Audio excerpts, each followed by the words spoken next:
Peyğəmbər sallallahu əleyhi buyurur, Allahı bütün qəlbinizlə sevin.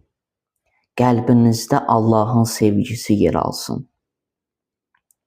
Həzrət Rəsul Əkrəm sallallahu əleyhi bir hədisdə də buyurur ki, Davud əleyhissalam Rəbbinə dua edərək dedi. Dua eləyir Rəbbinə. Rəbbindən söz soruşur. İlahi, hər padşahın bir xəzinəsi var. Yəni, diqqət eləsək, hər padşahın öz bir xəzinəsi var. İlahi, bəs sənin xəzinən hardadır?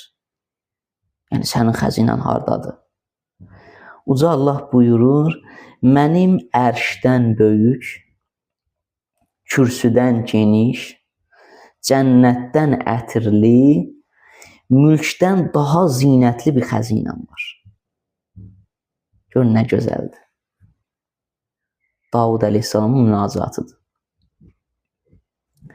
Onun yeri elm və mərifət yeri. Yer səthi elm və mərifət. Səması imandır. Günəşi istəkdir.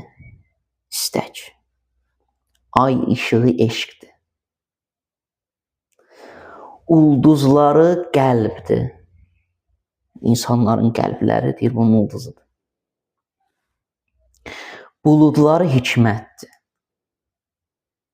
Yağışı rəhmət.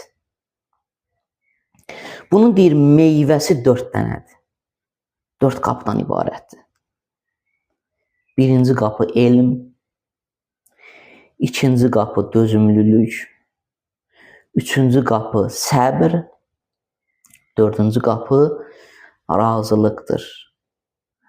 Bu xəzinə qəlbdir. Nəticəsi budur ki, insanın qəlbidir. Allahın xəzinəsi insanın qəlbidir.